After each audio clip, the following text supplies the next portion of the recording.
বন্ধুরা যেটার ভয় ছিল আর সেটাই হলো, প্লে অফের দরজায় দাঁড়িয়ে বৃষ্টির কাছে হার মানল কলকাতা নাইট রাইডার্স।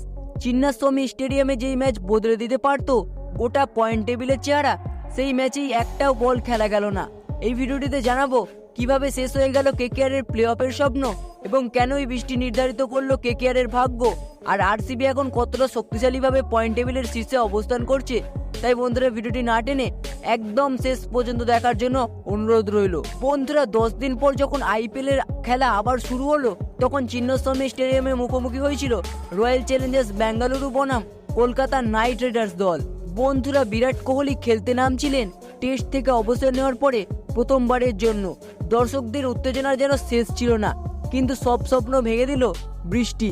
না টস না ম্যাচ, কিছুই হলো না। অফিসিয়ালি ভাবে জানিয়ে দেওয়া হলো খেলা বাতিল। দুই দল পেল 1 পয়েন্ট করে।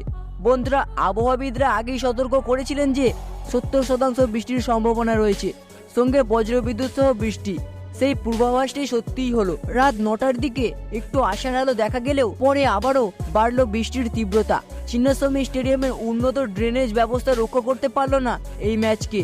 বন্ধুরা প্লে অফে যাওয়ার জন্য কলকাতা নাইট রাইডার্সকে জিততে হতো শেষ 2 ম্যাচেই। এই ম্যাচে 1 পয়েন্ট পাওয়ায় 13 ম্যাচে তাদের পয়েন্ট দাঁড়ালো 12। সেই সঙ্গে ছিটকে গেল তারা প্লে অফের দৌড় থেকে। বন্ধুরা 12 ম্যাচে 17 পয়েন্ট নিয়ে আরসিবি এখন পয়েন্ট টেবিলের শীর্ষে। তাদের প্লে অফ প্রায় নিশ্চিত, যেখানে একদম শেষ মুহূর্তে এসে ভাগ্য নির্ধারণ করেছে আবহাওয়া। তো বন্ধুরা আপনাদের মতে কি বৃষ্টির কারণে এভাবে টুর্নামেন্টের ভবিষ্যৎ নির্ধারণ হওয়া ঠিক? আপনার মতামতটি অবশ্যই কমেন্ট বক্সে লিখে জানাবেন।